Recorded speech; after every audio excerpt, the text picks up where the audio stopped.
Mostly ఎవరికైనా ప్రొఫెసర్గా చేసిన వాళ్ళకి ఇంకేదన్నా ఇంట్రెస్ట్ ఉంటుంది. బట్ మీకు ట్రైబల్స్ పైన అధ్యయనం చేయాలి, వాళ్ళ గురించి తెలుసుకోవాలి, వెళ్ళాలి అని ఎందుకు అనిపించింది? ట్రైబల్స్ గురించి అని మొదలు పెడితే కనుక ఉమెన్కి ఆశయం ఉండకూడదా? ఉంటే కనుక ఖచ్చితంగా either choose husband or career డెఫినెట్గా ఉండొచ్చు, ఉండాలి కూడా. ప్రస్తుత ఆడపిల్లలందరూ తెలుసుకోవాల్సింది ఏంటంటే అమ్మాయి ఎక్కువ ఎమోషనల్ డిపెండెంట్ అయి ఉంటుంది అమ్మాయి అన్నప్పుడు కదా. అదే మన మైనస్ పాయింట్ అవుతుంది కదా.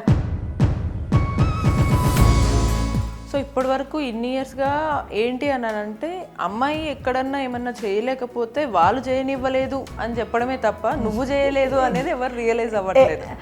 ఎందుకంటే అది ఈజీ కదా. అవును, నన్ను ఒకటి తొక్కేస్తున్నాడు నేనేం చేయట్లేదు అంటే ఎంత ఈజీ. అసలు ఉమెన్ అంటే పాపం అయ్యో అనే తత్వం ఇది ఈ ఏజ్లో కూడా ఎదుర్కొని చూసినప్పుడు. మహిళా దినోత్సవాలు జరుపుకుంటారు, బట్ దేనికి జరుపుకుంటున్నారు అనేది తెలియదు. మహిళా దినోత్సవాలు కేవలం స్టేజ్ కార్యక్రమాల లాగానే ఉంటాయి. ప్రతి ఏడాది మహిళా దినోత్సవాలు ఎన్ని జరుపుకుంటున్నా పురోగతి లేకుండా పురిట్లోనే చితికిపోయిన వాళ్ళ కథలు ఎన్నో వింటున్నాం. అలాగే ఇప్పుడు ట్రైబ్స్ ఉమెన్ గురించి వీళ్ళందరి గురించి అధ్యయనం చేసినటువంటి రిటైర్డ్ ప్రొఫెసర్ మనోజ మనతో ఉన్నారు.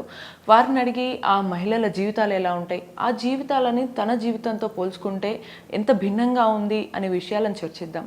నమస్తే మేడం. నమస్తే మేడం. ముందుగా మీ ఆసక్తి రంగానికి వస్తే మీకు అసలు అంటే ఒక మోస్ట్లీ ఎవరికైనా ప్రొఫెసర్గా చేసిన వాళ్ళకి ఇంకేదన్నా ఇంట్రెస్ట్ ఉంటుంది. బట్ మీకు ట్రైబల్స్ పైన అధ్యయనం చేయాలి, వాళ్ళ గురించి తెలుసుకోవాలి, వెళ్ళాలి అని ఎందుకు అనిపించింది? ట్రైబల్స్ గురించి అని మొదలు పెడితే కనుక అది అధ్యయనాల్లో అదే చదువుకుని నేను అదే చెప్పడము అన్నది చాలా మామూలుగా జరిగే పని. బేసిక్గా నేను ఇంగ్లీష్ ప్రొఫెసర్ని కాబట్టి అవే షేక్స్పియర్లు, అవే వర్డ్స్వర్త్లు మన పిల్లలకి ఎందుకు, మనం ఏమన్నా ఉంటే మన అధ్యయనాల గురించి మన పిల్లలకి చెప్పగలమా మన చుట్టూ? ఎందుకంటే చాలా గ్యాప్ ఉంటా ఉంటుంది. ఒట్టిగా మాట్లాడుకుంటాం మనం విద్యా విధానాలు మారాలి అవి అని, కానీ ప్రతి మనిషి మన పరిధిలో ఒక పని చేసుకుంటూ పోతే మార్పు అనేది మెల్లమెల్లగా వస్తుంది. దానికోసం మనం పెద్ద ప్రభుత్వ విధానాల కోసం వాటి కోసం చూడాల్సిన పని ఉండదు. మార్పుని మనము మన చిన్న పరిధిలో అమలు చేయవచ్చును. ముఖ్యంగా ఇది మనము గుర్తుపెట్టుకొని ముందుకు నడిస్తే జరుగుతుంది. అట్లాగా ఇంగ్లీష్ క్లాస్ రూమ్స్ని కొంచెం డిఫరెంట్గా ఏమైనా చేయొచ్చా అన్నది పైపొర మాత్రమే. వాళ్ళ గురించి ట్రైబల్ ఆదివాసీల గురించి తెలుసుకొని వాళ్ళ గురించి ఏదన్నా నిజంగా అధ్యయనం అని అంటే ఏదో దాన్ని ప్రభుత్వ రంగంలో మార్పులు అవి అని ఇనీషియల్గా అయితే అనుకోలేదమ్మా. తర్వాత చేస్తా వాళ్ళతో కొన్ని రంగాల్లో కొన్ని చిన్న మార్పులు ఏమన్నా తేగలిగామేమో, కానీ వాళ్ళతో పని చేయాల్సి వచ్చినప్పుడు ముఖ్యంగా మహబూబ్ నగర్లో 15 ఏళ్ళు చేశాను నేను పాలమూరు విశ్వవిద్యాలయంలో. అక్కడ పక్కనే ఉన్న నల్లమల చెంచులను నేను చాలాసార్లు చెప్తా ఉంటాను. అక్కడ ఆడవాళ్ళ గురించి చెప్పడం అంటే ఒకసారి వెళ్ళిపోయి మేమందరం ఇట్లాగా భద్రమహిళలో we are very circuit closed women, భద్రమహిళలు అందరం వెళ్ళిపోయి చాలాసేపు వాళ్ళకి చెప్పాం. బిడ్డకి ఎడం ఎలా పెట్టుకోవాలి, అది పెట్టుకుంటే తల్లికి బిడ్డకి ఎంత సులువు, అది అన్నీ. అంటే మోస్ట్లీ ఆ మహిళలకి వాళ్ళ మదర్కి వాళ్ళ బిడ్డకి ఎంత డిఫరెన్స్ ఉంటుంది? వాళ్ళకి అదే చెప్పుకొస్తున్నాను ముందుకు. అన్నీ అరగంట 40 నిమిషాలు గలగల మన ఇదిలో అదేదో హాస్పిటల్ ట్రైనింగ్స్, NGO ట్రైనింగ్స్ లాగా అన్నీ చెప్తే విన్నారు వాళ్ళు. చాలా ఓపికగా విన్నారు, ఎక్కడ ఆపకుండా. అసలు వాళ్ళు మాట్లాడడమే తక్కువ మాట్లాడతారు, అందులో అంత విన్నారు. విన్నాక కాస్త చదువుకుని పార్వతమ్మ అంగన్వాడీ టీచర్గా చేసే ఆవిడ, ఆమె మాత్రం అప్పుడు మొదలుపెట్టింది. అప్పుడు తెలిసింది ఏంటంటే నాకు వాళ్ళకి బిడ్డకి ఎడమ ఎట్లా ఉండాలి తెలుసు, విమెన్ గైనిక్ హెల్త్ గురించి తెలుసు. గైనిక్, నేను I underline and repeat, women gynaec health గురించి తెలుసు, అన్నీ తెలుసు. అంటే ఆడవాళ్ళ పరంగా మన లైఫ్ స్టైల్ ఎలా వస్తుంది, తేడా ఏంటి అనుకున్న దానికి పునాదిది. అన్నీ తెలిసినప్పుడు మరి ఎందుకమ్మా, ఇప్పుడు చంకలో బిడ్డ అలాగే ఉన్నాడు, నువ్వు చూస్తే ఇంత నీరసంగా ఉన్నావు, కడుపులో ఇంకో బిడ్డ ఉన్నాడు, ఇలాగ చేయకూడదు కదా అన్నప్పుడు వాళ్ళు చెప్పిన ఆన్సర్ వింటే మాత్రం ఇంకో దశాబ్దం వరకు ఒళ్ళు గగురుపాటి. అమ్మ చెంచుపెంటలలో ముఖ్యంగా అప్పారావుపేట ఆ ప్రాంతాలలో మగవాళ్ళు చాలా తొందరగా చనిపోతున్నారు. ఎందుకంటే అక్కడ చేయబడిన సారా కానివ్వండి, కళ్ళు తాగడము, గంజాయి అవి తాగడము, ఇవి అయినాక పురుషులు మరణించే ఏదైతే రేట్ ఉంటుందో అది ఎక్కువైపోతుంది. అసలే మా జనాభా తక్కువ, ఎందుకంటే వాళ్ళు ప్రిమిటివ్ ట్రైబ్స్. అందులో మా మగవాళ్ళందరూ పోయాక అసలు మా జాతి అంతరించిపోకముందు, వాళ్ళు చనిపోకముందు 4 పిల్లలు ఉంటే జాతి నిలబడుతుంది. ఇది విన్నాక మాత్రం ఇది ఎందరికో రిఫర్ చేయొచ్చు. ఎన్ని సంఘ అంటే మేధావులు, ప్రభుత్వాలు, అధ్యయనాలు చేసేవాళ్ళు అందరికీ వర్తిస్తుంది ఇది. అట్లాంటప్పుడు ఆ ట్రైబల్ విమెన్, నేను ఎందుకన్నానంటే ఒట్టిగా పుస్తకాలలో ఇంగ్లీష్ వాళ్ళు అర్థమయ్యి అవ్వక ఇంగ్లీష్లో రాసినవి చదివి మీ తరం వాళ్ళు కూడా ఈ మన సమాజాలన్నీ మరి అంటే బాగా అంధవిశ్వాసాలతో ఉన్నాయమ్మా. ప్రతి దగ్గర ఒక కథనానికి ఒక నిజం ఉంటుంది, కానీ దాంతో పాటుగా ఆ ఒక బిలీఫ్ వెనకాల ఒక రీజన్ ఉంటుంది. దాన్ని ఇంగ్లీష్ వాళ్ళు మాత్రమే రాయబడ్డ వాళ్ళు, లేకపోతే మన దగ్గర కాస్త తెల్లబట్టల వాళ్ళు రాసినవి చూసి మనం దాన్ని సిద్ధాంతీకరించాం. We theorized it and we felt that they are very much మనం ఏమనుకోవచ్చు అంటే వాళ్ళంతా వెనకబడ్డ వాళ్ళు, వాళ్ళంతా చదువులేని వాళ్ళు, వాళ్ళంతా మూర్ఖులు, వాళ్ళకి ఏమీ తెలియదు. ఇది ఇవన్నీ అనుకునే మనం పెద్ద మూర్ఖులం. నేను చెప్పాను వాళ్ళకి ఖచ్చితంగా వాళ్ళ గురించి స్నానం ఎందుకు చేయరు, రోజు చేయవచ్చును కదా అంటే అక్కడ చెలమలు లేవు. ఇప్పుడు చెలమలు అంటే నీరు అప్పుడప్పుడు పుట్టుకొచ్చేది, చెలమలు లేవు, స్టాగ్నేటెడ్ వాటర్స్ ఉంటాయి. ఆ స్టాగ్నేటెడ్ వాటర్స్లో చేయడం కన్నా వాళ్ళకి ఎంత గ్యాప్లో చేయాలి తెలుసు.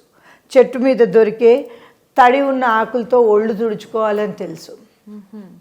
పీరియడ్లో వాళ్ళని వాళ్ళు కాస్త దూరం పెట్టుకుంటే చంటి బిడ్డలకి అది ఎంత శ్రేయస్కరమో తెలుసు వాళ్ళకి. అదేదో ముట్టు మడి 3 రోజులు పక్కన కూర్చోవడం కాదు. ఇవన్నీ ఆదివాసీ మహిళల్లో ముఖ్యంగా. అటువైపుకి వెళ్తే కోయ ఉన్నారు, ఇటు వెళ్తే గోండులు ఉన్నారు, ఆదిలాబాద్లో, అటు ఖమ్మంలో కోయలు. వాళ్ళందరికీ కూడాను ఖచ్చితంగా ఈ ముఖ్యంగా బిడ్డ జననం అన్నది ఆదివాసీ స్త్రీలకి ఎంత సైంటిఫిక్గా తెలుసుకున్నప్పుడు చాలా ఆశ్చర్యం వేస్తుంది. కాకపోతే ఇది చెప్పేప్పుడు నేను మళ్ళీ ఇప్పటి తరం 25 దగ్గర ఉన్నవాళ్ళు ఎటు కాకుండా పోయారు. అటు పాత వాళ్ళ అమ్మలు అమ్మమ్మల లెక్కలో వాళ్ళతో కలిసి కూర్చుని వాళ్ళు పాపం ఏం నేర్చుకోలేకపోయారు. ఇప్పుడు మనం అంటే సభ్య సమాజం, తెల్లబట్టల సమాజం వాళ్ళని రానివ్వట్లేదు. నేను అందరికీ తెలుసు ఇది, అందుకని నాకు ఆదివాసీ మహిళల మీద గౌరవం ఎక్కువ అని చెప్పేప్పుడు ఇవాల్టి నిజం కూడా చెప్పుకోవాలి. ఇప్పుడు 25-30 ఉన్న పిల్లలకి వాళ్ళ అమ్మల అవ్వల జ్ఞానం రాలేదు. ఏదో నేర్చుకున్న కొద్ది మందికి తప్పితే. వాళ్ళు మళ్ళీ వచ్చి ఇక్కడ మనతో ఉండడానికి ఇక్కడి పరిజ్ఞానం సరిపోదు. ఎటు కాని దశలో కొట్టుమిట్టాడుకుంటున్నట్టుగా ఉన్నారు వాళ్ళు ఇప్పుడు.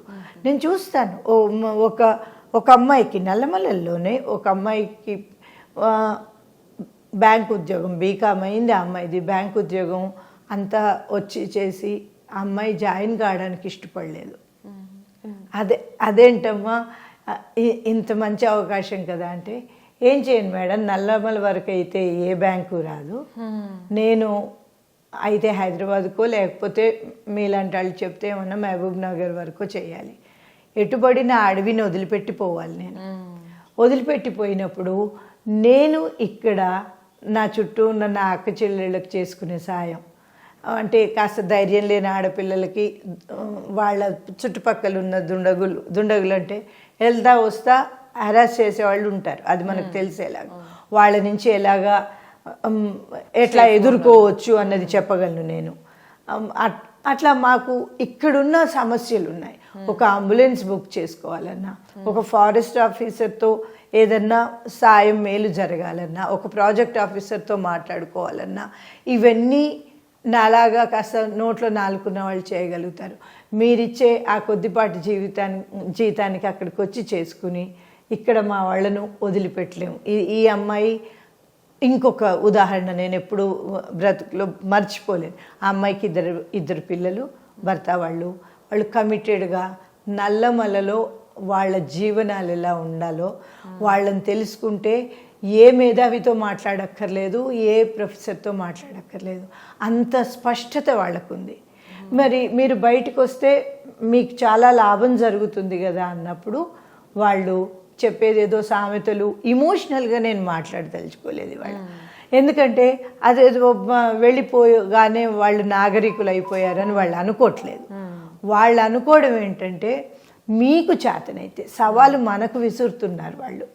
అప్పాపూర్లో బాలగురువయ్య కానీ సరే పేర్లకి అంతమంది పిల్లలు, వాళ్ళు ఎవరైనా సవాలు మన ముందు పెట్టేది, సభ్య సమాజం ముందు పెట్టేది ఏంటంటే, మాకు కావలసినట్టుగా మీరేమన్నా చేయగలిగితే చేయండి, అంతేకాని మమ్మల్ని తీసుకెళ్ళి బయట పెడతామని, అదే మీకు తెలిసిన అభ్యున్నతి కావచ్చు, కానీ మాకు మాత్రం ఇక్కడ ఉండడం, ఇక్కడ ఒక సేఫ్ లైఫ్ గడపడం, అది మాకు అభ్యున్నతి. మీరు మాకు ఆర్సీసీ ఇండ్లు కట్టకండి, మేము అందులో ఉండలేం. మాకు మీకు ఐడియా ఉంది కావచ్చు, రౌండ్ సర్కిల్లో ఉంటుంది చెంచుపెంట. పెంట అంటే నివాసం, పెంట అంటే తెల్లబట్టల సమాజానికి అది గార్బేజ్, చెత్త. కానీ కాదమ్మా, పెంట అంటే ఒక హ్యాబిటాట్, ఒక నివాస స్థావరం, రౌండ్ సర్కిల్లో ఉండి వాళ్ళు కట్టుకునేది. అంతా ఆ ఈకో ఫ్రెండ్లీగా ఆ అడవుల్లో దొరికే వాటితో కట్టుకునేది.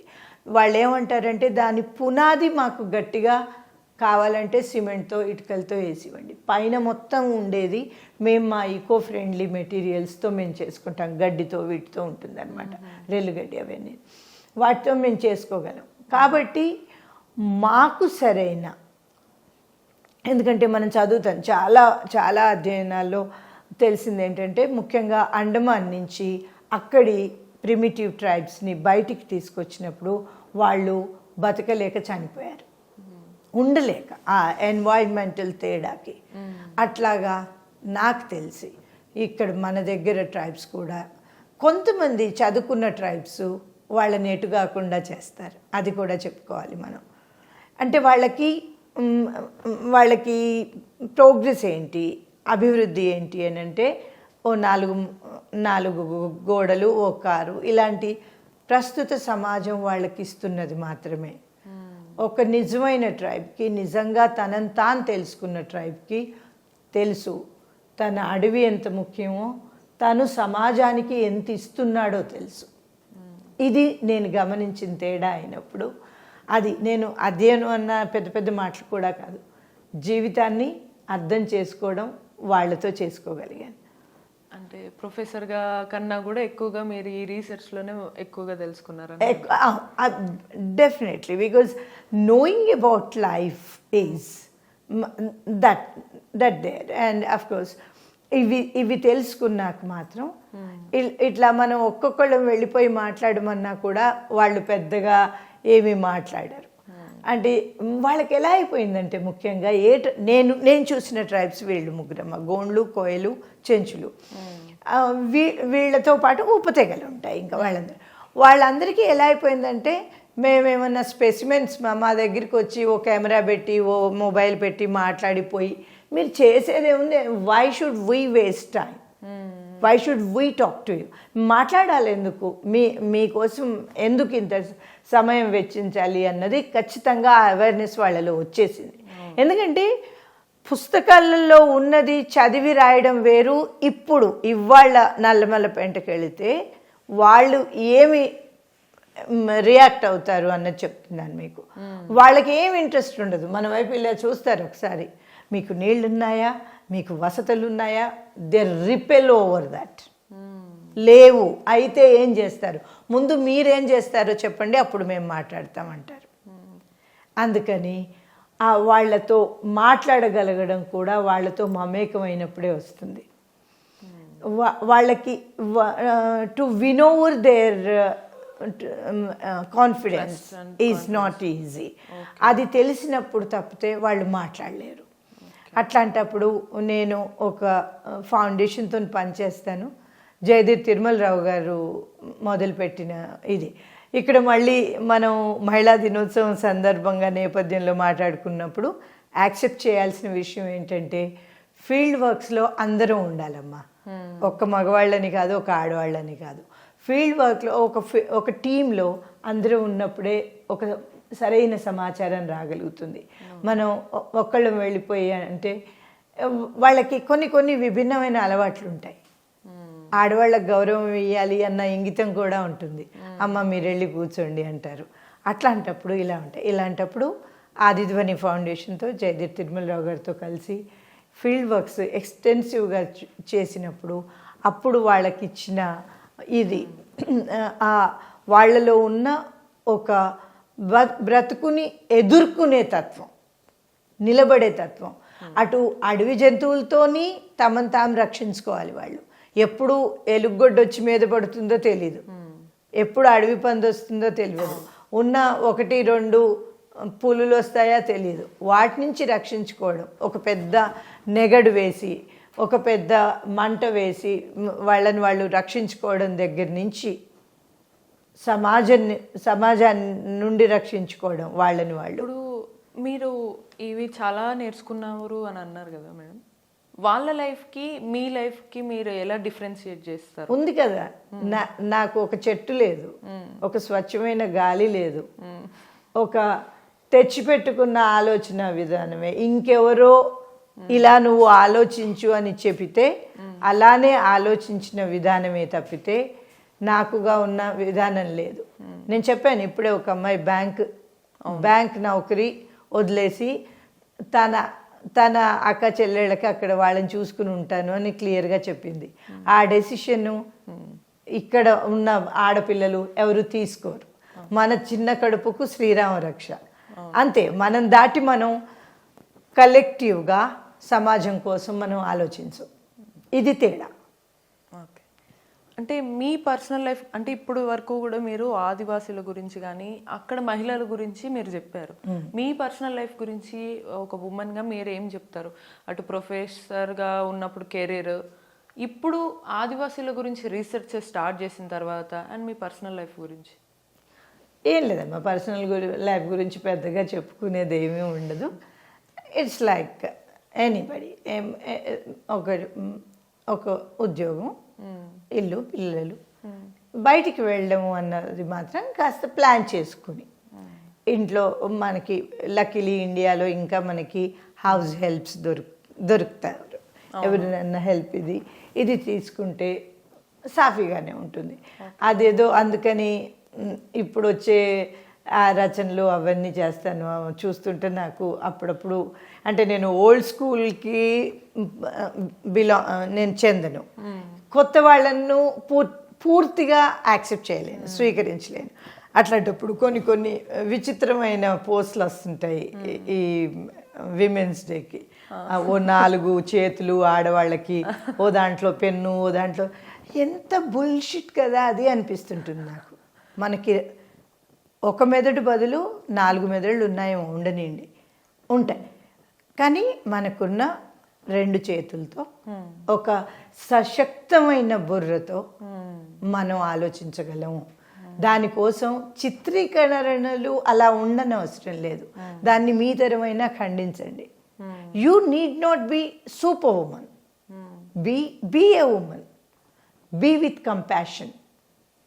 ఆ కంపాషన్ ఒకటి ఉంటే సరిపోతుంది. నాకు తెలిసి నేను మీరు అడిగారు కాబట్టి పర్సనల్ లైఫ్ ఉంటే అదొకటే చూసుకున్నాను నేను. ఒక కంపాషన్ ఉండగలగాలి. మనం ఏం చేస్తున్నామో ఆ పనిని గౌరవించగలగాలి. ఆ పనిని వీలైతే ఇంట్లో సభ్యులు, కుటుంబ సభ్యులు గౌరవించేట్టు చూడగలగాలి. గౌరవించారా సరే, లేకపోతే గమ్మున మన పని మనం చేసుకోవాలి. ఇది నాకు తెలిసిన నా పరిధి. ఇది నాకు మొదటి నుంచైనా అనిపించేది అదే. ఎక్కడన్నా సంఘటితమైనప్పుడు మాటలు అవసరం. రోజు పనికి మనం ఎంత అంతర్ముఖంగా పనిచేస్తే, మనం తెలుసుకుని పనిచేస్తే, నేను ఈ పని చేస్తున్నాను, చూడండి నేను ఈ పని చేస్తున్నాను, అది అక్కర్లేదు. మనది మనం చేస్తుంటే అది తెలుస్తుంది, వాళ్ళకి అర్థమవుతుంది. కానీ ఇక్కడ ఒక క్వశ్చన్ మార్క్ లాగా ఏంటి అని అంటే, ఒక ఉమెన్ ఒక ఆశయంతో కానీ ఒక పర్టికులర్ గోల్తో ముందుకు వెళ్ళిందంటే డెఫినెట్లీ తన పర్సనల్ లైఫ్ అనేది కరెక్ట్గా ఉండదు. ఎదర్ మెయిన్గా అది ఫస్ట్ థింగ్ వచ్చేది అడ్డెక్కడ అని అంటే, ఎదర్ ఫ్యామిలీ కావచ్చు, ఒకవేళ హస్బెండ్ ఉంటే పెళ్ళి అయితేనేమో హస్బెండ్, ఒకవేళ పెళ్ళి అయిపోయి హస్బెండ్ కాదంటే పిల్లలు, ఎనీథింగ్ ఒక రీజన్ అనేది. అంటే ఇవన్నీ చూస్తే ఏమనిపిస్తుంది అంటే ఉమెన్కి ఆశయం ఉండకూడదా? ఉంటే కనుక ఖచ్చితంగా either choose husband or career అన్నట్టుగా అనిపిస్తుంది అనమాట. అదే మళ్ళీ వన్స్ అగైన్ మనం ఎక్స్ట్రీమ్స్లలోనే. ఇది అన్ఫార్చునేట్లీ వెస్ట్రన్ ఫిలాసఫీ చదువుకున్నాక మనకు వచ్చింది. భారతీయ సమాజం ఎలాగా అంటే చాలా లేయర్స్లలో ఉంటుంది, చాలా పొరలలో. డెఫినెట్గా ఇప్పుడు ఆడపిల్లలకి కష్టమైన సమయమే, దాన్ని చూసుకొని. కానీ ఒక భారతీయత అని అదేదో నేను పొలిటికల్స్ లెవెల్లో అనట్లేదు. ఇక్కడ మన సమాజ జీవన విధానాన్ని చూసుకుంటే దీన్ని బ్యాలెన్స్ చేయొచ్చమ్మా. బ్యాలెన్స్ చేసుకున్నప్పుడు నేను ఉదాహరణలు ఇవ్వదలుచుకోవట్లేదు. మీరు అన్నారు ఆడపిల్లలకు ఆశయాలు ఉండొద్దా? డెఫినెట్గా ఉండొచ్చు, ఉండాలి కూడా. నేను చెప్పాను, దానికి సంఘటితమయ్యి ఒక సమస్యను ఎదుర్కొన్నప్పుడు నినాదాలు కావాలి, ఇది కావాలి. లేకపోతే మనము పని చేసినప్పుడు అది మనం ఆశయం కోసమే చేస్తాం. ఆశయం కోసం చేసినప్పుడు మాత్రం మీరు ఇప్పుడు ప్రస్తుత ఆడపిల్లలందరూ తెలుసుకోవాల్సింది ఏంటంటే, don't extrapolate your profession and your life. మనం ముఖ్యంగా ఇప్పుడు తరం ఆడపిల్లలు చేసేది ఈ నినాదాలతో, ఈ బయట వచ్చే అవేర్నెస్తో మీరు రెండు, మీ ప్రొఫెషను మీ లైఫ్ అన్నవి రెండు ఆపోజిట్గా పెట్టుకుంటున్నారు. అలా కాదు, రెండు సేమే. మీ ఆశయం మీతో ఉంటుంది, మీ లైఫ్ మీతో ఉంటుంది. చాలా తక్కువ కేసులలో ఒక్కొక్కసారి మగవాళ్ళు హస్బెండ్ పాత్రలో ఉన్న మనిషి కాస్త ఎక్స్ట్రీమ్గా ఉండవచ్చును, అవి ఉంటాయి, ఎప్పటికైనా ఉంటాయి.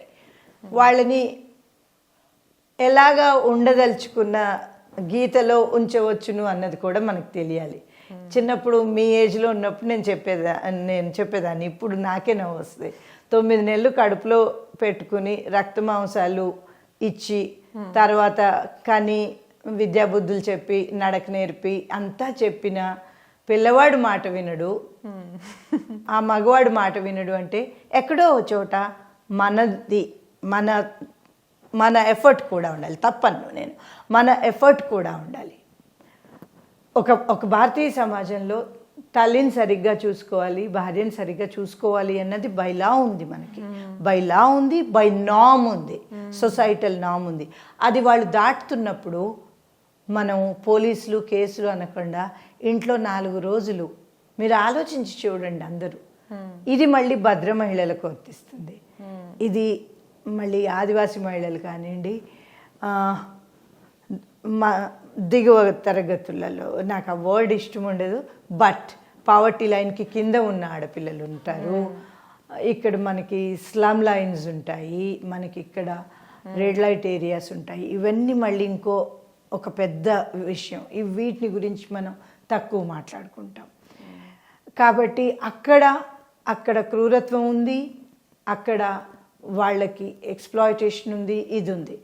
ఎందుకంటే ఒక సరళిలో లేనప్పుడు సమాజం విభిన్న ధోరణులలో ఉన్నప్పుడు, విభిన్న లెవెల్స్లలో ఉన్నప్పుడు ఒక్కొక్క సమూహానికి ఒక్కొక్క పర్యాయం ఉండాలి. లేకపోతే అది కష్టమవుతుంది. ఇప్పుడు రెడ్ లైట్ ఏరియాస్ మాట్లాడుకున్నాం. వాళ్ళ బెనిఫిట్ కోసం తీసుకోవాల్సిన ఒకటి ఉంటుంది. ఒక సంక్షేమం, ఇవి పెద్దవి, వాళ్ళకి అనువుగా చేయాల్సిన పనులు కొన్ని ఉంటాయి. ఇవి మనం సఖీ సెంటర్స్ చూస్తాం, మహిళా పోలీస్ స్టేషన్స్ చూస్తాం, ఇవన్నీ చూస్తాం. ఈవ్ టీజింగ్లు ఉంటాయి, వీటి కోసం చూసుకోవాల్సింది. వీటన్నిటినీ గంపగుత్తగా కలిపి ఆడవాళ్ళను ఉద్ధరిస్తున్నాము అంటే మాత్రం ఎవరో ఉద్ధరించే కన్నా ముందు మనం చేసుకోవాల్సింది చాలా ఉంటుంది. ఒకళ్ళ మెప్పు కోసం చేసినంతసేపు మనం ఇదిగా ఉంటాం. ఖచ్చితంగా నా పని నాది, నేను అది చేసుకోవాలి అనే ఒక యాక్సెప్టెన్స్ మీరు తెచ్చుకుని ఎదుటి వాళ్ళకి కలిగించేది మనం తెచ్చుకోవాలి. అది సమాజం అవనివ్వండి, ఇల్లు అవనివ్వండి. ఇది నేను భద్ర మహిళల వరకు చెప్తున్నాను. ఇప్పుడు నేను చెప్పిన వీళ్ళందరి కోసం చేయాల్సింది చాలా ఉంటుందమ్మా. ముఖ్యంగా ఆడపిల్లలు, టీన్స్ ఆడపిల్లలలో హైదరాబాద్లో కూడా చదవడానికి దొరుకుతుంది మనకి. హైదరాబాద్లో కూడా మాదక ద్రవ్యాలు ఉంటున్నాయి, ఇవన్నీ ఉంటున్నాయి. ఇదో పెద్ద అన్యాయమైన ఫేజ్ మాట్లాడుకోవాల్సింది. ఇక మరీ మా సాహిత్యాల్లో అయితే అన్యాయంగా మాట్లాడుకుంటాం మేము. ఇవేమీ ఇది కాకుండా ఎంతసేపటికి భర్త చెంపదెబ్బ కొట్టాడు, ఎలాగ పోలీస్ స్టేషన్, ఇవన్నీ పెద్ద రబ్బిష్. భర్త వేధిస్తున్నాడు, ఇవి భర్త వేధిస్తే నోటితో అనకుండా చేతులతో నువ్వు వేధించవచ్చు, బయటికి చెప్పక్కర్లేదు. సింపుల్. So okay. అంటే కాకపోతే స్టిల్ అంటే అమ్మాయి ఎక్కువ ఎమోషనల్ డిపెండెంట్ అయి ఉంటుంది అమ్మాయి అన్నప్పుడు కదా. అదే మన మైనస్ పాయింట్ అవుతుంది కదా. నువ్వు అందంగా ఉన్నావు అని ఎవడో చెప్పేదాకా నీకు తెలీదా? తెలుసు కదా, చెప్పంగానే ఎందుకు పడిపోవాలి?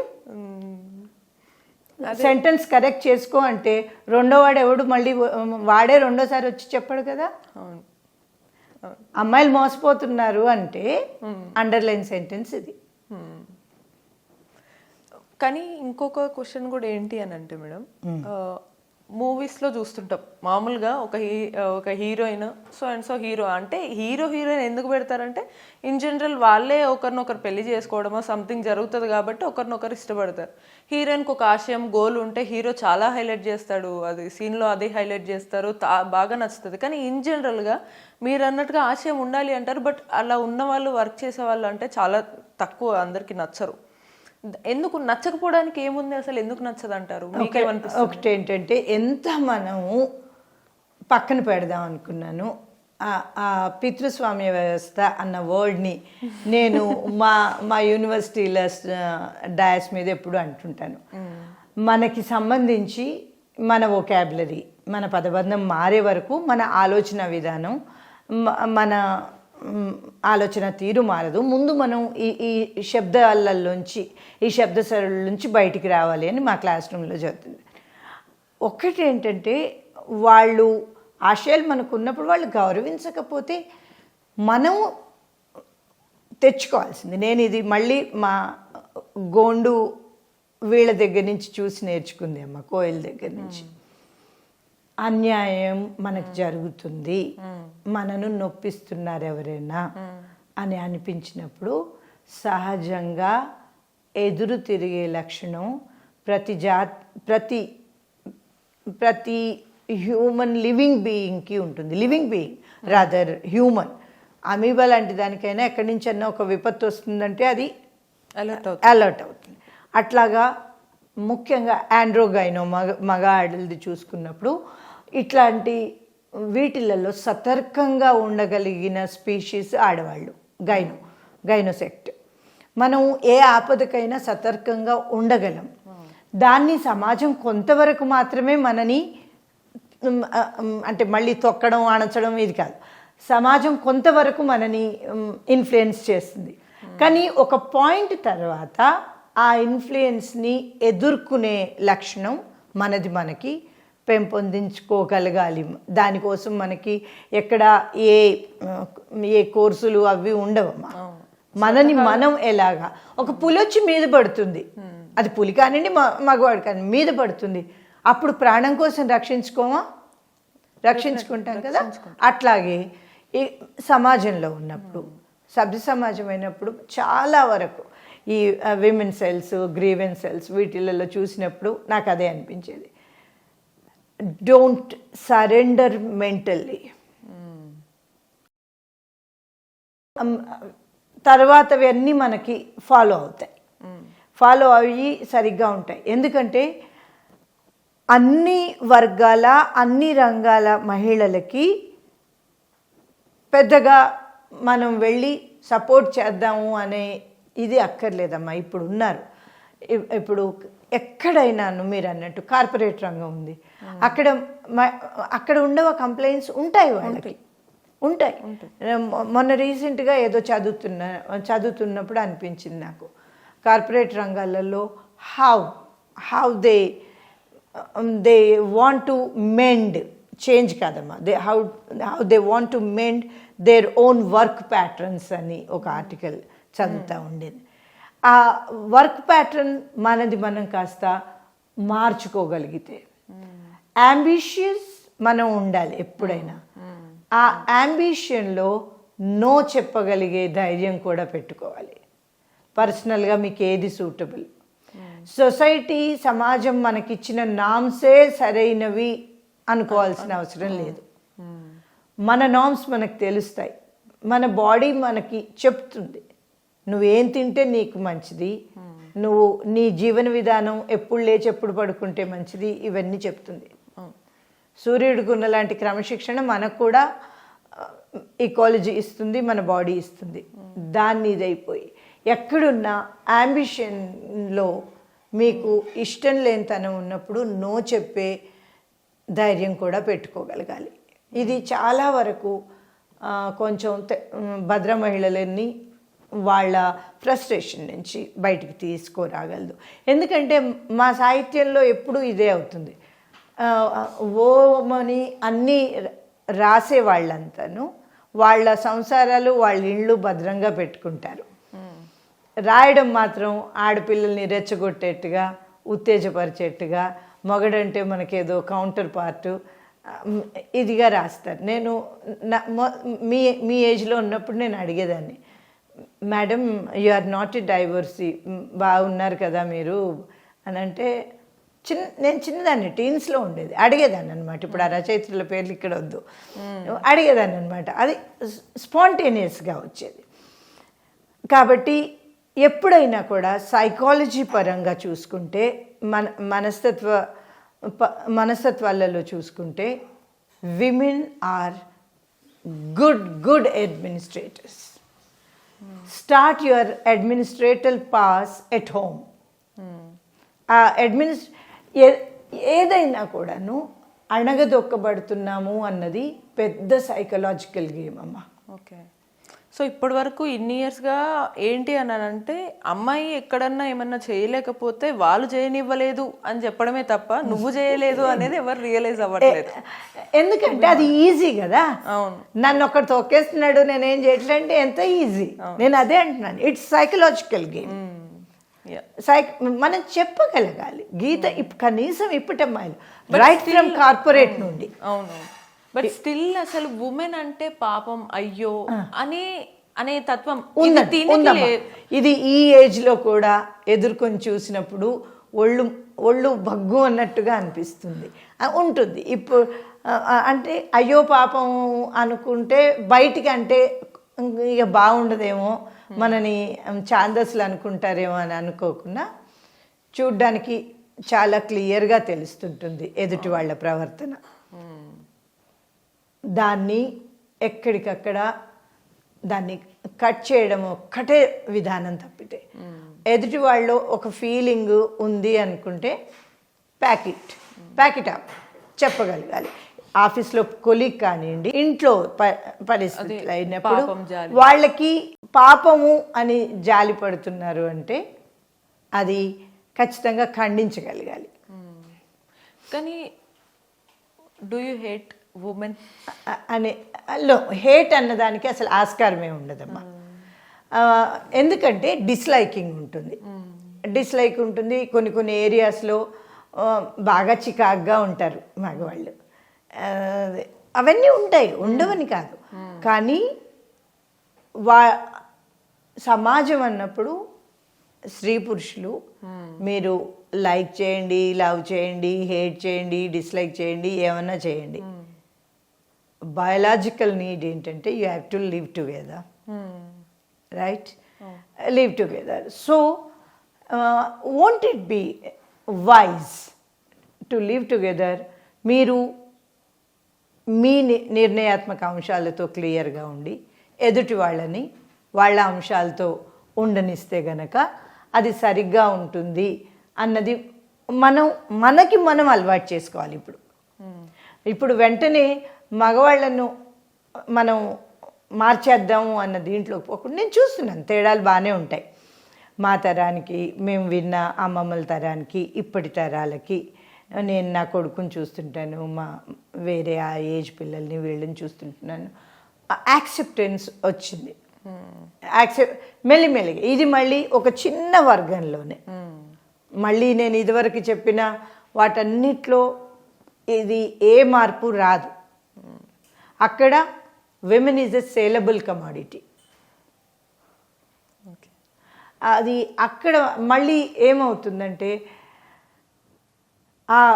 ఆ ప్రాంతాలు మళ్ళీ అదంతా వేరే ఇదైన ప్రాబ్లం అమ్మా. అక్కడ అది చదువులే లేనితనం ఉంటుంది, బీదరికం ఉంటుంది. ఆ బీదరికంలో వాళ్ళని ఎలాగంటే అప్పుడు క్షామాలు, ఆ బెంగాల్లో వచ్చిన క్షామం అవన్నీట్లో ఎట్లాగా అన్యాయంగా ఏది దొరికితే అది తిన్నారు అన్నట్టుగా ఇప్పటి దాంట్లో ఎట్లాగా ఆడవాళ్ళను వాళ్ళు అంటే చూసే ప్రక్రియ అన్నమాట. బీదరికం ఏమేం చేయిస్తుంది అన్నది. వీటికి మళ్ళీ నేను అదే చెప్తున్నాను, ఒక్కొక్క రంగానికి ఒక్కొక్క విధమైన ఇది తేడా తీసుకురావాలి మెల్లిమెల్లిగా. అందరికీ ఒకేలాంటి తేడాలు ఉంటాయి అని అంటే మాత్రం కుదరదు. హేటా, లైకా, డిస్లైకా, ఇప్పుడు మీరు చెప్పిన దాన్ని చెబుతాను. మీరు మూవీస్ అన్నారు, సినిమాలు. నేను పెద్దగా ఇప్పటి సినిమాలు చూడను, ఇవి తప్ప. ఎందుకంటే అది అక్కడ మళ్ళీ ఉమెన్ కమాడిటీనే. ఇంకా మరీ తెలుగు పిక్చర్లు అయితే, తెలుగు సినిమాలు అయితే అన్యాయమైన కమాడిటీనేమో అనుకుంటాను నేను. ఎందుకంటే నేను 20 ఏళ్ళుగా చూసింది లేదు, నాకు తెలియదు అంతగా.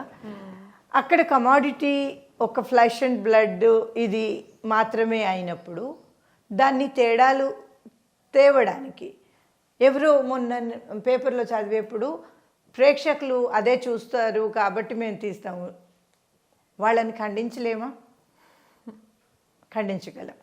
చాలా ఉంటాయి వీటన్నిటి వెనకాల కూడా చాలా చాలా సామాజిక, ఆర్థిక, ముఖ్యంగా ఆర్థికమైన, రాజకీయపరమైన ఇవి ఉంటాయి. ఆడవాళ్ళని ఇక్కడ చాలా ఉదాహరణలు ఇవ్వచ్చు, కానీ ప్రతి దాని వెనకాల ఒక కోర్ నెక్సెస్ ఉంటుంది. వాళ్ళు అందులో తమను తాము బంధించుకుంటారు.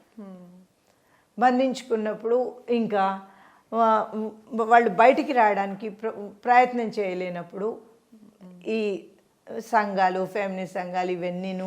ఫెమినిస్ట్ అన్నారు కదా, ఆ పాయింట్కి వస్తే అసలు ఈ ఫెమినిస్ట్ అనే పదము ఈ మధ్య అందరూ వాడడం అలవాటు అయిపోయింది. దాని అసలు అర్థం ఏంటి? అసలు సొసైటీ దాన్ని ఎలా వాడుతుంది? మీరేం చెప్తున్నారు? Okay, talking about these ideological questions 2024లో వెస్ట్లో అయితే ఫెమినిజం ఈజ్ డెడ్ అని వాళ్ళు రాసుకుంటున్నారు ఇప్పుడు. ఇదే అన్నమాట. మళ్ళీ ఎంత పెద్ద తేడా అంటేమా, వెస్ట్లో వాళ్ళు మొదలుపెట్టినప్పుడు వాళ్ళకి ఓటు వేసే హక్కు లేదు, వాళ్ళకి చదువుకునే హక్కు లేదు. వేరేస్ భారతదేశంలో మనకి తక్కువ మంది చదువుకున్నారు. సావిత్రిబాయి ఫూలే వీళ్ళు వచ్చినాక చదువులు, అంతకుముందు ఒకటి అగ్రకులాల మహిళల చదువులు ఇవి అయితే మనకు ఉన్నాయి. మరీ అక్కడలాగా మరి మనకి చదువు రానితనం లేదు. అదొకటి. తర్వాత ఫ్రాంచైజ్ అన్నారు, ఓటు హక్కు అన్నారు వాళ్ళు. ఇక్కడ మనకి ఖచ్చితంగా స్వాతంత్రోద్యమంలో పాల్గొంటాం అని గాంధీ వెనకాల ఒంటి మీద నగలన్నీ తీసిచ్చే ఏ మహిళ కూడా భర్త అంగీకారం తీసుకుని వెళ్ళలేదు. ఇక్కడ మన చుట్టూ తెలంగాణలో కమ్యూనిస్ట్ ఉద్యమాలు ఉన్నాయి. వాటికి ఈ తేడా చూడాలి ఫెమినిస్టులు. నేను 2 ఎగ్జాంపుల్స్ ఇచ్చాను. నేను ఎప్పుడు చెప్తుంటాను మా విద్యార్థులకి, ఇండియన్ కైండ్ ఆఫ్ ఫెమినిజం అంటేనో, మళ్ళీ ఇది కూడా నేను శాంతా గోఖలే అని ఒక రైటర్ ఉంటారు, ఇంగ్లీష్లో రాస్తారు ఆవిడ, పూనా మరాఠీ మహిళ. పూనాలో 1970లో అప్పుడు విమెన్ స్టడీస్ వింగ్ స్పెషల్గా ఓపెన్ చేశారు మొదటిసారిగా పూనా యూనివర్సిటీలో. అయితే వచ్చి ఆవిడ్ని, అమ్మ మీరు వచ్చి దాన్ని ఓపెన్ చేసి మాట్లాడాలి అని అడిగారు. అడిగితే ఆమంది, అదేమిట్రా యూనివర్సిటీలలో విమెన్ స్టడీస్ ఏంటి, మేమేమన్నా డైనోసార్లమా, మేమేమన్నా అంతరించిపోయే జాత, మేముంటేనే మీరు కదా, మేము అంతరించిపోయినట్టుగా మా స్టడీలు మా అధ్యయనాలు ఏంటి, అది ఇప్పుడు 2024లో కూడా మనం ఆడవాళ్ళందరం ఈ ఒక్కరోజు పండగలు చాలా అన్యాయమైన విషయాలు ఇవి, వీటిని జరిపే ఇప్పుడు ఈ ఫెమినిజాలు అని వాళ్ళు చెప్పినవి. నేను అంటే యాజ్ ఎ ప్రొఫెసర్ నేను ఏళ్ళ నుంచి మనకి ఏమీ పొసగని ఫెమినిజాలు ఇప్పుడు, అంటే వెస్ట్ మాట్లాడి అలసిపోయి ఫెమినిజం ఈజ్ డెడ్ అని డిక్లేర్ చేసుకుంటున్నప్పుడు, ఇప్పుడు మన వాళ్ళు కళ్ళు తెరుచుకుని తొక్కేయండి, తోసేయండి, ఇండ్లని పదండి ముందుకు అంటూ ఉంటే నవ్వు వస్తూ ఉంటుంది. ఎందుకంటే ఒక జీవన రీతిని పెంపొందించుకోవడానికి ఒక సమాజ అవగాహన చాలా అవసరం. ఆ సమాజ అవగాహన సరిగ్గా ఉన్నప్పుడు దానికి అనుగుణంగానని, కానీ అందులో ఇమీడియట్గా ఒక జీవన సరళి దాంట్లో ఇది ఉన్నప్పుడు ఆ జీవన సరళిని మీ చేతుల్లో మీ టర్మ్స్లో మీరు బతకడం అలవాటు చేసుకున్నప్పుడు మనకి క్వశ్చన్స్ అన్నీ ఎదురవ్వవు. కాకపోతే నిజంగా భారతీయ సమాజాలలో ఇప్పుడు అమ్మాయిలు ఎదుర్కోవాల్సిన ఛాలెంజెస్ చాలా ఎక్కువగానే అవుతున్నాయి. దానికి ఇమోషనల్ బెంట్ కాకుండా ఒక సైకలాజికల్ బెంట్లో వచ్చి ఆ ప్రశ్నను ఎదుర్కొంటే సక్సెస్ఫుల్గా ఆడపిల్లలు ముందుకెళ్ళగలుగుతారు. ఇప్పుడు ఇన్ జనరల్గా చూసుకుంటే కనుక ఫెమినిజం అనే అర్థం యాక్చువల్లీ మారిపోయింది, అందరూ ఒక్కోలాగా తీసుకుంటున్నారు. ఇంకా మహిళా సంఘాల విషయానికి వస్తే అసలు అవి ఎందుకు ఉన్నాయి, వాటి వల్ల మహిళల పురోగతికి ఏమన్నా బెనిఫిట్ ఉందా? ఓకే, నేను అంటే కొన్ని ఆర్గనైజేషన్స్ చాలా సరిగ్గా రీచ్ అవుతాయి మా వాళ్ళ వరకు. అట్లాంటి కొన్ని ఎక్సెప్షనల్ ఆర్గనైజేషన్స్ ఉంటాయి, అందరినీ ఒకే తాటి కిందికి కట్టకూడదు. కొన్ని ఎట్లా ఉంటాయి అంటే మేడం ఆర్గనైజేషన్స్ ఇంకా వాళ్ళే కరెక్ట్, ఒకవేళ అమ్మాయి తప్పు చేసినా సరే అమ్మాయే కరెక్ట్, అవతలని మీరు ఇందాక అన్నారు కదా, మనలో ఉన్నటువంటి సైకలాజికల్ డిమోటివేషన్ అనేది ఏదైతే ఉంటుందో అది పక్కనోడి మీద వేసేసి వాళ్ళు చేయనట్లేదు అన్నట్టు, అక్కడ సిచ్యువేషన్ ఏదైనా సరే వాళ్ళ మీద వేసేసి అమ్మాయిది మంచిది, అమ్మాయిని దొక్కేస్తున్నారా అని మాట్లాడడం అనేది ఇదే ఎక్కువగా నడుస్తుంది మహిళా సంఘాలు. అవును, ఇంకా అందుకని అంటే వాటి వల్ల ఏం ఉపయోగం, అసలు మహిళలకు కూడా ఏం ఉపయోగం వాటి వల్ల? ఇంకా దాన్ని నిజంగా ఇవన్నీ తెంపర్లాగా పెరిగిపోయినప్పుడు ఇదే ఈ ఆలోచన సరళుల్ని చాలా ప్రభావితం చేసే విధానాలు ఇప్పుడు మీరు చెప్పినవి. కాకపోతే కొన్ని కొన్ని ఆర్గనైజేషన్స్ ఉంటాయి, definitely they do good for those లైన్కి అవతలు ఉన్న ఆడపిల్లలకి చదువు కోసం కానివ్వండి, అంటే యూజువల్గా వాళ్ళకి తిండి కూడా సరిగ్గా ఉండేట్టు చూసుకోవడం, వాళ్ళ చదువు, ఆ తర్వాత వాళ్ళ జీవన్ సరిగ్గా హెల్త్, ఇవన్నీ చేసే కొన్ని సంఘటనలు ఉంటాయి, కొన్ని ఆర్గనైజేషన్స్ ఉంటాయి. అవి మినహాయిస్తే చాలా వరకు ఇంకా it's better not to comment. ఏదో కొంతమందికి వాళ్ళ సంతృప్తికి వాళ్ళు చేసుకోవడం తప్పితే అంటే అది ఎట్లా ఉంటుంది అని అంటే వాళ్ళ కోసం ఏదో రికగ్నైజేషన్ కోసం వాళ్ళు ఎవరు ఇవ్వట్లేదు కాబట్టి మేము తెచ్చుకుంటాం ఈ మహిళా సంఘాల పేరుతోటి అన్నట్టుగానే ఉందన్నమాట. ఇంకా ఇవన్నీ చూస్తుంటే ముఖ్యంగా లా రంగంలో కూడా, న్యాయ రంగంలో కూడా కొంచెం ఉంటుంది, డిస్క్రిమినేషన్ ఉంటుంది. సరే, పెద్ద పెద్ద పెద్ద పేరున్న ఆడవాళ్ళ గురించి పెద్దగా మనం మాట్లాడుకోనక్కర్లేదు, ఎందుకంటే మనం ఒక మామూలు సాధారణ యువతుల గురించి మాట్లాడుకుందామని. ఉంటారు ఎక్సెప్షనల్గా ఉన్న వాళ్ళు సరిగ్గా ఉంటారు. ఇప్పుడు మహిళా సంఘాలు ఇవన్నీ కూడా అంటే ఇప్పుడు ఇవన్నీ మన డిస్కషన్ అంతా ఒకటే, మెయిన్ థీమ్ ఏంటి అని అంటే మహిళా దినోత్సవాలు జరుపుకుంటారు, బట్ దేనికి జరుపుకుంటున్నారు అనేది తెలియదు.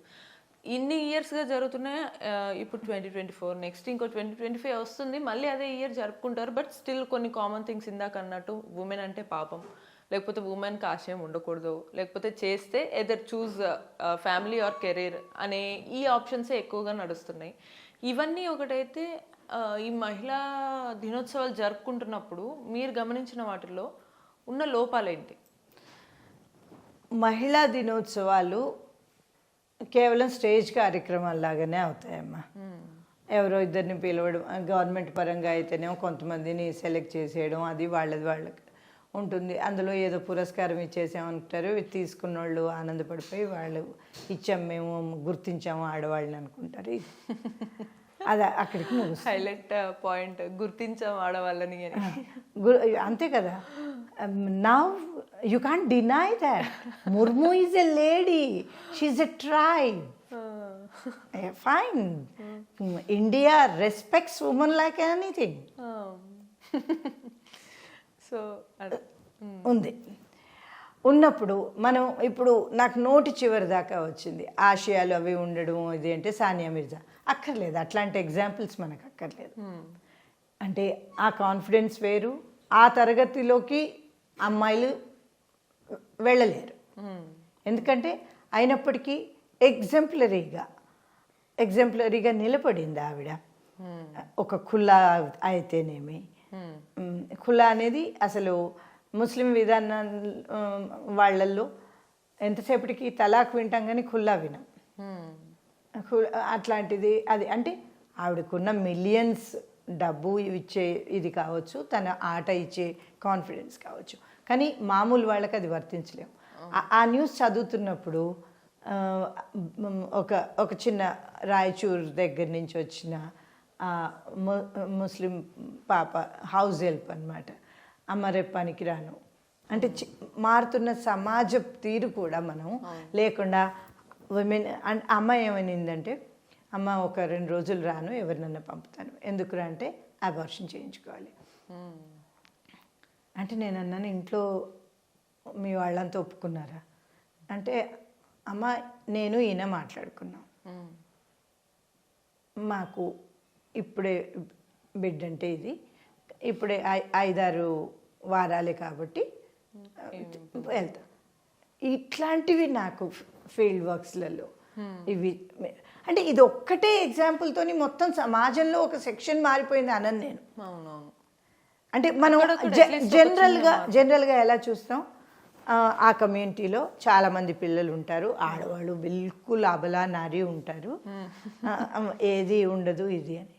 ఒక సెక్షన్లో ఒక వర్కింగ్ క్లాస్ నుంచి చిన్న చిన్న ఎగ్జాంపుల్సే వస్తున్నాయి.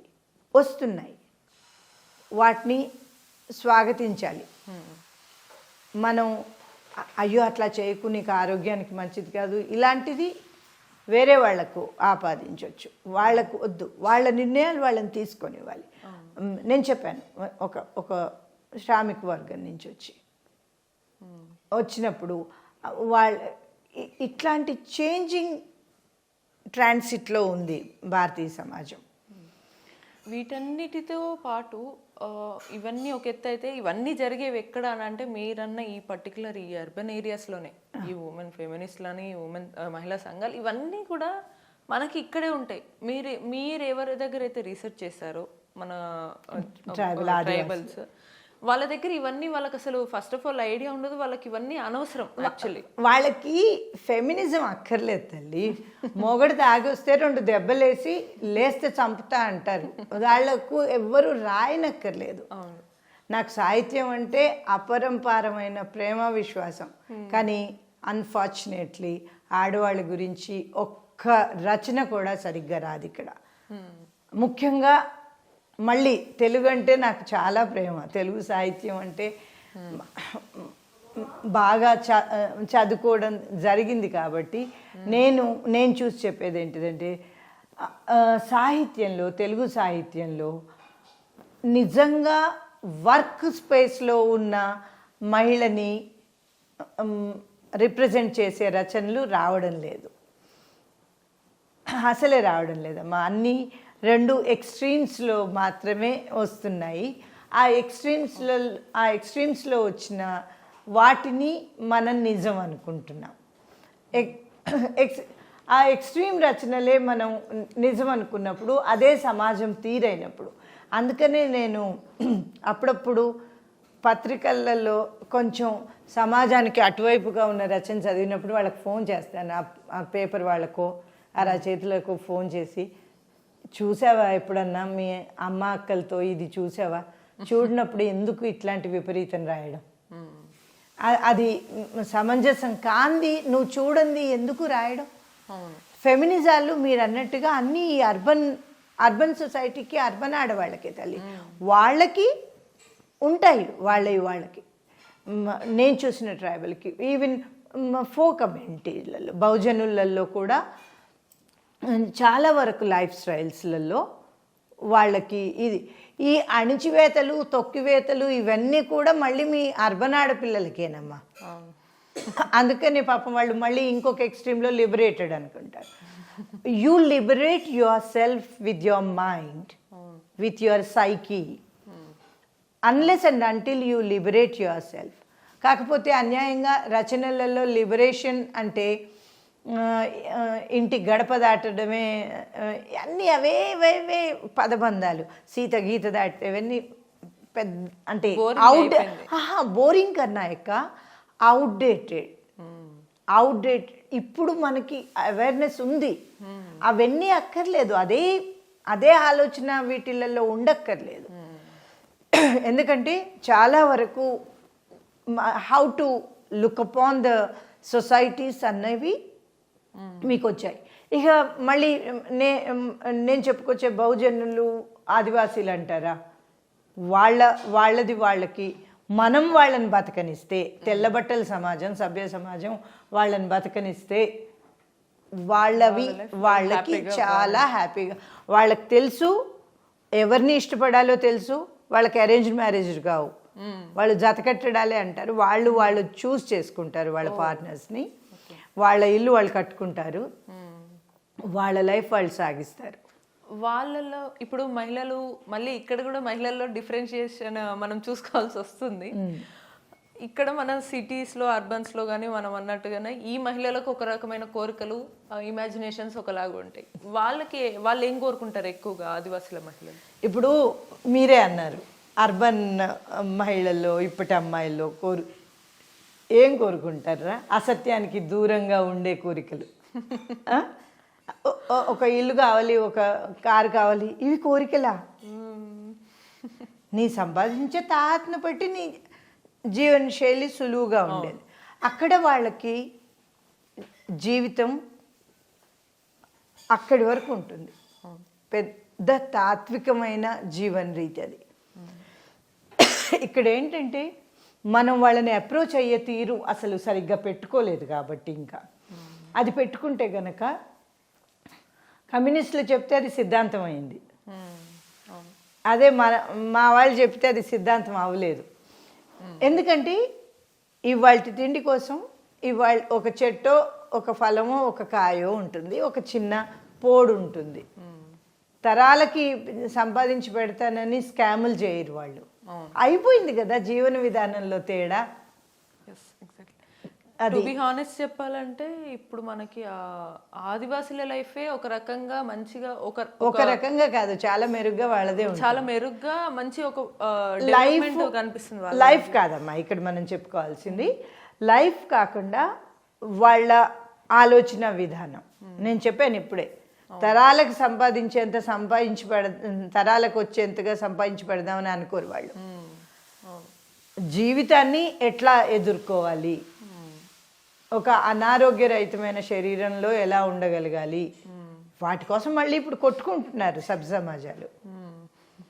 అవి వాళ్ళు నేర్పిస్తారు, నేర్చుకుంటారు. అవి వాళ్ళల్లోనే ఉంటాయి, మనకి తక్కువే. అసలు చివరిగా మన టాపిక్ అంటే ఈ ఉమెన్ అనే టాపికే మాట్లాడడానికైనా సరే, బీయింగ్ గర్ల్, ఇప్పుడు నేను ఒక ఉమెన్ అయినా మీరు ఒక ఉమెన్ అయినా, ఈ ఉమెన్ అనే టాపిక్ని స్పెసిఫిక్గా మాట్లాడుకోవడం అనేది ఒక వింత అని అయితే అనిపిస్తుంది మేడం. ఇది అన్నాను కదా నేను, మనమేం డైనోసార్స్ కాదు. సో అదే వింతగా కనపడుతుంది. అసలు ఇంకా ఈ సిచ్యువేషన్ ఎప్పుడు మారుతుంది అంటే, ఇప్పుడు మెన్ ఉన్నారు, వాళ్ళ లైఫ్ ఎలా కామన్గా లీడ్ చేస్తున్నారు, ఉమెన్కి కూడా కామన్ థింగ్స్ అలా వెళ్తాయి అనడానికి ఎప్పుడు వస్తుంది ఆ సిచ్యువేషన్? ఇదేం స్పెసిఫిక్ థింగ్ కాదు, వాళ్ళు కామన్గా లీవ్ చేస్తారు అనుకోవడానికి ఎప్పుడు వస్తుంది ఆ సిచ్యువేషన్? ఎప్పుడు వస్తుంది అన్నప్పుడు ఇది మళ్ళీ ఎక్కువగా మన మీదే ఆధారపడి ఉంటుంది. ఇది ఈ ఇజాలు వీళ్ళకి రిజర్వేషన్లు వీళ్ళకి ఇది ఇవన్నీ అన్నప్పుడు ఇప్పటి వరకు ఇంకా అది తేనె తుట్టు అనమాట. ముట్టుకుంటే చాలా ఉంటాయి అందులో.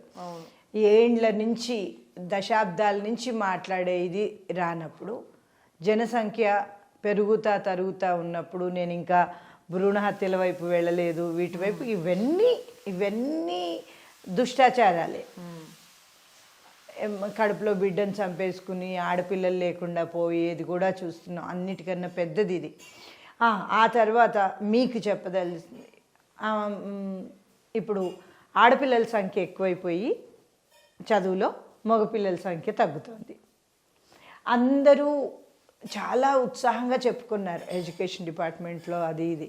ఆ రోజు ఆ మీటింగ్లో అన్నాను నేను, యూజువల్గా మేము సాహిత్యం వాళ్ళము, కవులు రచయితలు, మేము రాబోయే సమాజ బాధల్ని ముందుగానే చూస్తామండి. ఇదేమీ మనం అందరం సంబరపడాల్సిన విషయం అయితే కాదు. ఇప్పుడు ఆడపిల్లల సంఖ్య ఎక్కువైపోయి యూనివర్సిటీలలో కాలేజీలలో అబ్బాయిల సంఖ్య తరిగినప్పుడు ఆ అబ్బాయిలు ఏం చేస్తున్నారు?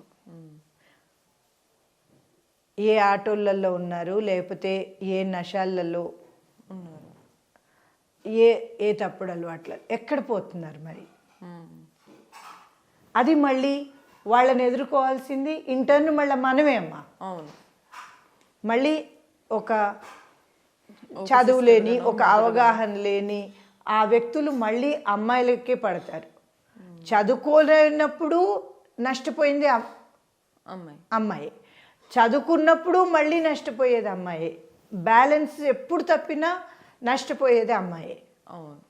సామాజిక సంతులనం ఎప్పుడైనా ఉండాల్సిందే.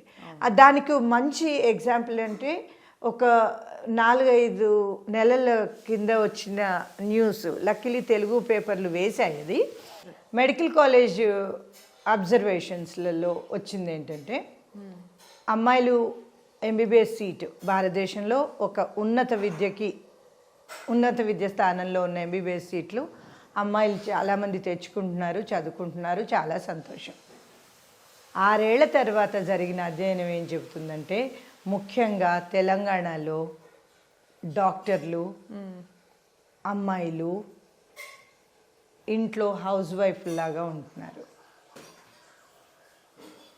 ప్రిఫర్ చేస్తున్నారు. ఎందుకంటే వాళ్ళు చెప్పేది వర్క్ టెన్షను, ఇదివరకంటే ఇట్లా న్యూక్లియస్ ఫ్యామిలీస్ కాకుండా ఒక జాయింట్ ఫ్యామిలీస్ ఉండేవి కాబట్టి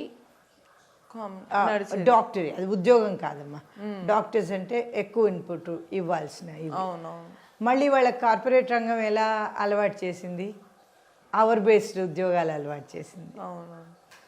అంటే ఇదివరకు డాక్టర్ ఐడియా ఏదైతే ఉంటుందో to connect with the patient, అది తీసేయడం అవి అన్నీ జరిగాక వీటన్నిటికన్నా అది ఎవరి అణచివేత ఫెమినిస్ట్లు అనొచ్చు, వ్యవస్థ వాళ్ళను మానేసేట్టు చేసింది అని.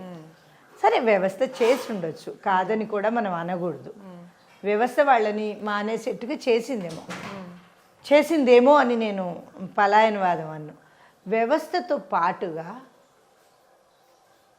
చుట్టూ ఉన్న మారుతున్న ఒక భయంకరమైన ధోరణిది. ఎంబీబీఎస్ సీట్ ఎంత కష్టమో మనందరికీ తెలుసు. అది చదివిన తర్వాత కూడా వాళ్ళు ఎట్లాగా వాళ్ళని వాళ్ళు రెస్ట్రెయిన్ చేసుకుంటున్నారు. ఆ తర్వాత చాలామంది డాక్టర్లు అయిన అమ్మాయిలు షో బిజినెస్కి వస్తారు, సినిమాలకు వస్తారు. ఇవన్నీ కూడా ఒక మారుతున్న ఒక ట్రాన్సిట్లో ఉన్న సమాజాన్ని చూపిస్తున్నాయి. ఆ ట్రాన్సిట్లో ఉన్నప్పుడు మాత్రం ఆ సమాజాలలో ఉన్నప్పుడు మనం ఆచితూచి అడుగు వేయాల్సిన అవసరం ఉంది. అమ్మాయిలు చాలామంది చదువుకుంటున్నారు అన్న సంతోషంతో పాటుగా చదువుకోని అబ్బాయిలతోని ముందు సమాజంలో ముందు తరంలో వాళ్ళు ఎన్ని కష్టాలు ఇంకా పడతారు అన్న ఒక అవేర్నెస్తో మనం ముందుకు సాగితే కొంతన్నా మనం బ్యాలెన్స్ చేసుకోగలుగుతాం. ఒకటి ఏంటంటే బ్యాలెన్స్ చేసుకోవడం అన్నది live and let live, very simple equation అది.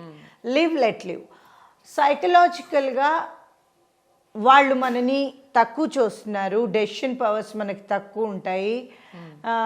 కార్పొరేట్స్లో కానీ బ్యాంక్స్లో కొచ్చర్ని వాళ్ళని చూసాం. ఫేమస్ కేసులు కోట్ చేసుకుంటే సునంద థరూర్ భార్య చనిపోవడం, ఇలాంటివి ఉంటాయి.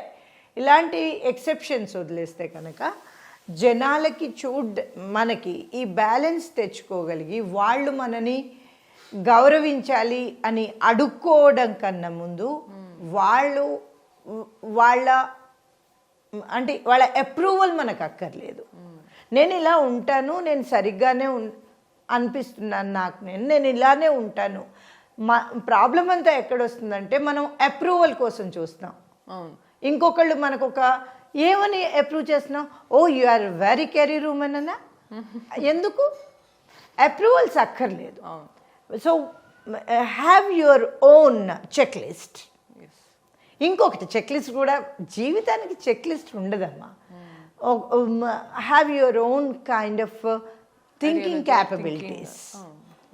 దాన్ని అప్రూవ్ ఐడియాకి అవతల అప్రూవ్మెంట్ అనేది మనకు అక్కర్లేదు. ముఖ్యంగా మళ్ళీ నేను ఇక్కడ ఇంత చెప్పి ముఖ్యంగా ఎదుటి వాళ్ళు మనతో ఉన్న వాళ్ళ మనకు అనిపిస్తూ ఉంటుంది ఒక కొలీగ్ మనని సరిగ్గా చూడట్లేదు అతను అని. Who needs bloody your approval? So ఆ మెంటల్ కండిషన్కి వచ్చినప్పుడు ఒక తరం ఇంకా తర్వాత ఈ సామాజిక పరంగా మన చుట్టూ ఉన్నది ఏదైతే ఉందో చాలా భయంకరమైన ట్రాన్సిట్లో ఉన్నాం. అది సాహిత్యాలు అవనండి, సినిమా అవనండి, మీడియా అవనండి, చాలా అన్యాయమైన పరిస్థితుల్లో ఉన్నారు ఆడపిల్లలు. అందుకని ఇప్పుడు వాళ్ళు గట్టిగా నిలదొక్కుకోవాల్సి అయితే ఉంటుంది. మీడియా పాయింట్ కూడా తీసుకొచ్చారు కదా, మెయిన్గా ఇది ఒకటి మర్చిపోయాము. ఫైనల్గా ఏంటి అని అంటే బేసిక్ థింగ్ ఉమెన్ అనేదే ఒక టాపిక్. ఉమెన్ అనేదే టాపిక్ నుంచి ఉమెన్ ఈజ్ ఆఫ్. దానికోసం ఎవరో ఒకళ్ళు రాయక్కర్లేదు, ఆమె ఆకాశం, ఇవన్నీ అక్కర్లేదమ్మా. అంటే మనం మాట్లాడుకోవడానికి అదొక టాపిక్ అయ్యింది. సో ఉమెన్ ఏం చేసినా అదొక టాపిక్, అదొక సెన్సేషన్. ఈవెన్ బేసిక్ థింగ్ ఏంటంటే ఉమెన్ డ్రెస్సింగ్. డ్రెస్సింగ్ విషయంలో కూడా చాలా జరుగుతుంటాయి. కొంతమంది ఈవెన్ కొన్నిసార్లు ఉమెన్ కరెక్ట్ అని చెప్పలేము, అట్లా అని మీరు అన్నట్టు ఇంకొకటమ్మా, అది కరెక్ట్ అది అని కాదు, ఇట్ ఈస్ డెసిషన్ పవర్. వేషభూషలు అన్నవి ఆ సమాజపు ఏమంటారు వాటిని, ఆ వెదర్ కండిషన్స్కి తగ్గట్టుగా ఉండాలి. అంతే. అక్కడ ప్యాంట్లా చీరలా ఈ తొక్కుది రానే రావద్దు. తొక్కు డిస్కషన్ అనమాట ఇది.